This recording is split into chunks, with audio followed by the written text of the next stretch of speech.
first sip of coffee. My coffee maker even appreciated that little first sip.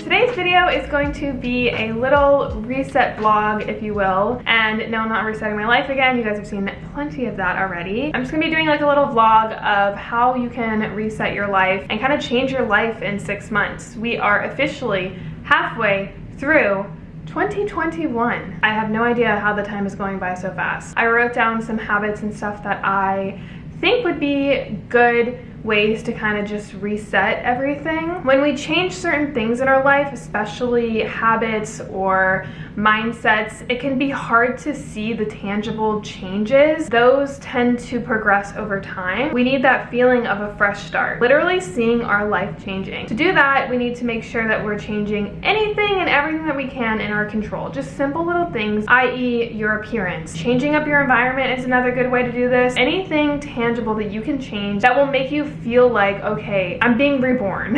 Phase 2 of changing your life in 6 months is obviously to establish new habits. This is something that we all want, right? We all like have this ideal version of ourselves in our heads. So something here to keep in mind is to give yourself a 30-day trial period. And with that, test and try them. Don't beat yourself up for trying a habit and realizing that's not really what's best for me and my lifestyle. You also want to keep them simple. I think we tend to overcomplicate things as human beings, and that can also be a reason why we don't align with these habits or we don't stick to them. And then the key here to establishing healthy routines and habits is to keep the 7 dimensions of wellness in your mind at all times. Now, if you are an old subscriber, you know what the 7 dimensions are. This is like basically a pie chart of your life. Our life can be split up into little topics, if you will, called the 7 dimensions of wellness. When we have all of these in our mind, we're not putting more or less emphasis on one part of our lives than the other, creating health and overall happiness in our well-being rather than just certain parts of our lives. If you think of like a pyramid, there is the top of the pyramid, which is going to be your occupational dimension of wellness. Now, this is something that feeds your soul. Why are we here on this earth? What are we providing? This can literally be whatever you want. It can literally be art. It could be health. It could be your actual job. It could be parenting. Whatever you're good at, whatever makes you happy, and whatever you can provide to the world is going to be your occupational dimension of wellness. Think about what you would do in your life with no limits. What would you be doing? When you go through these 7 dimensions of wellness, think about what I want out of this aspect in my life. Going down the pyramid, the second one is going to be your spiritual dimension of wellness. This is any faith or religion that you have, or your spiritual side, something that connects us to something that's bigger than just this human physical form that we're living on earth. This is going to be where you find your peace. This can literally be within yourself if you want. Some habits that you can implement for your spiritual practice is all up to you. You can add prayer, you can add meditation, you can add faith and religious practices. The third level down is going to be your social dimension of wellness. This is going to be any relationships that you have, friendships, your family, your love relationships, being involved, meeting new people. Again, going down, we're going to go into our intellectual phase. This is anything that can help you learn, grow. You can take a class, you can learn a new language, you can read more. Any educational, like,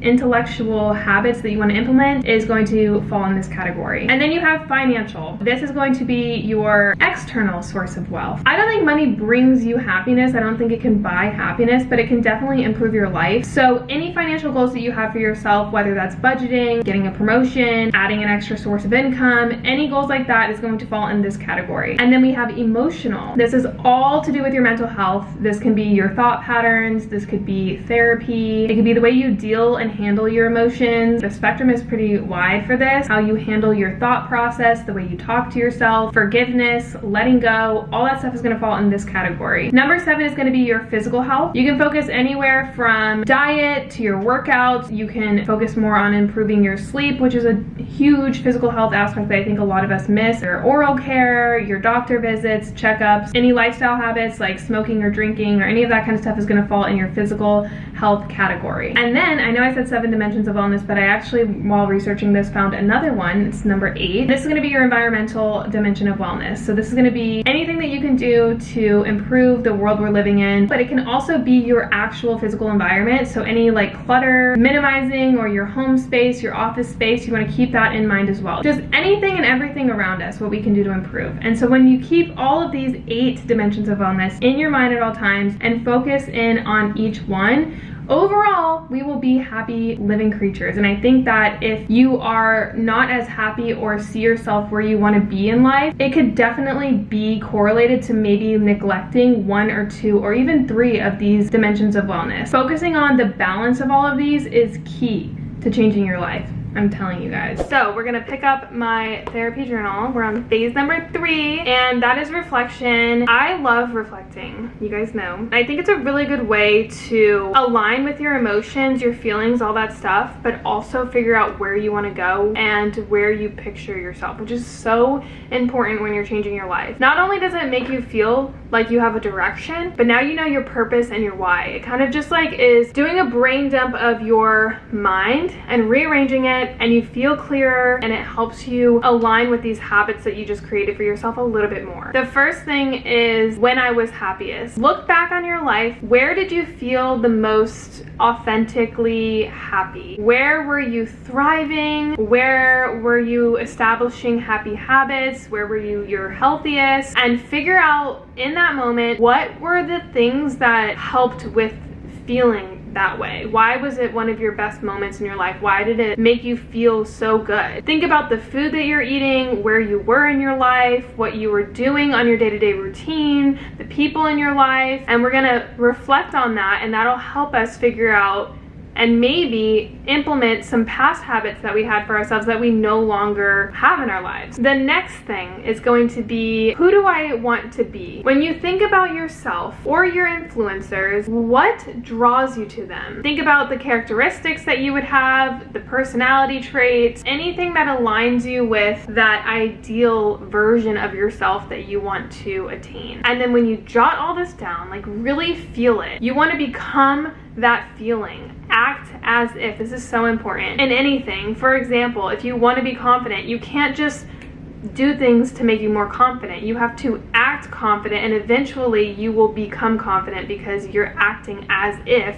and eventually it's just going to become habit. So when you attach to these feelings and you become and act like that person, that ideal version of yourself, eventually over time you're going to just start becoming it because you're acting like it. So you're attracting all these things into your life. You're meeting people in the mindset that you have this feeling, so they're going to treat you like that because that's how you're meeting them. You're going to implement habits. You're going to feel like this person, and eventually the more you act like it, you're going to be it. So it's such a good way to reflect. I don't know, I thought that was a cool one. And then the third thing is going to be aligning with your core values. And think big on this one. Don't just be like, my core value is health. Like, don't think external, think internal. What do you want to give out to the world? Don't think about wealth, don't think about looks, think about in your heart. What are your core values? What makes you a good person that at the end of the day, you're going to look back and be like, I'm happy and proud that I was able to give this life X, Y, and Z. And it's not going to be your looks. It's not going to be wealth. It's not going to be where you live.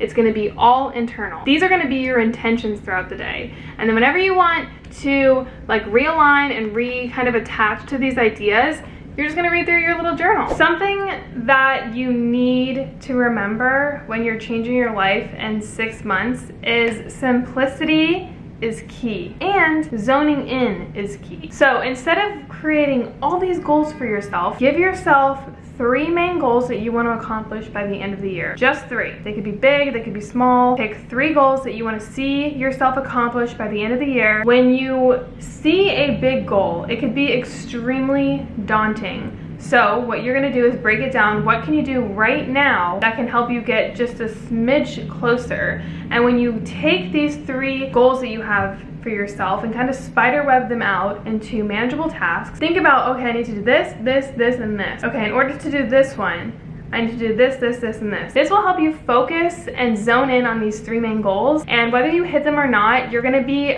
a lot closer by the end of the year than you would have if you just were to have thought about the goals instead of actually creating manageable tasks that can help you accomplish them each and every single day. And then eventually, when the new year comes, you can break them down into quarterly goals. I like looking at life in chunks. I love seasons. I love new beginnings. I love the fresh start feeling. So having them into quarterly goals as well is something I personally love doing. I like looking at what I want to accomplish by the next quarter, where I see myself going, what worked, what didn't in the past quarter, and just figure it out as time progresses. But having the 3 main goals is something that is extremely important. All right, guys, we gotta remember to have fun. You know, I think creating habits and goals is really, really great and exciting, but sometimes we can become a little too anal about them and lose our joy and excitement for life. Those are extremely important. I've seen myself go down that route where I'm just so freaking extreme and so strict that I'm lacking the energy, I'm lacking the fun, and I get burned out, and then I lose that joyous feeling that life is all about. It's so important not only to implement all these healthier habits and routines, keep simplicity, look at your overall wellness, journal, reflect, all this stuff is so important, but without the joy and fun of life, we're not gonna want to even do those things because we're not going to have joy. And that's something I was lacking, and I think a lot of people were during COVID. Now create something to look forward to. This was so helpful during COVID because I feel like a lot of us didn't have plans. And now that the world is opening up a little bit, we can create plans and habits for ourselves. And even if you are in a part of the world where the world is not opening up yet, oh my God, I pray for you and I feel for you. Oh my God. But think of something that you can do or look forward to even in the space that you're in right now. That is so important. I think lack of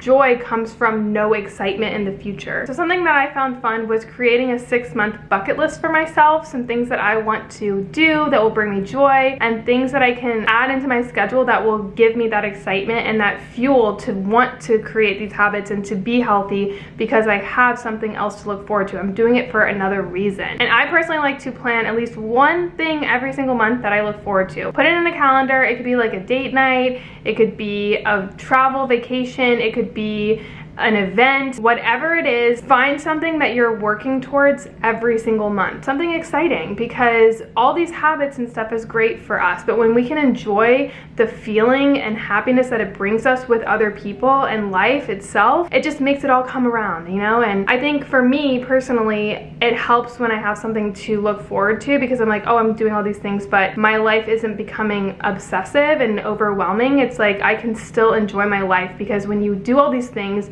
you're gonna want to live, you're gonna want to enjoy your life. And there's, again, a balance between being strict and kind of maintaining a healthy lifestyle, but at the same time, letting yourself go and letting yourself indulge and letting yourself have that excitement and joy without feeling guilty because we're balancing it. Life is all about balance, guys. So yeah, I hope you guys enjoyed this little vlog style, habit, healthy life kind of advice video. I hope you guys got the motivation to change your life. In 6 months, we can do this, guys. We're halfway through the year. Let's just enjoy it, you know, enjoy the process, guys. I hope you guys enjoyed this video. If you did, give it a thumbs up. Subscribe if you want to see more content. I love you guys so much. I'll see you soon.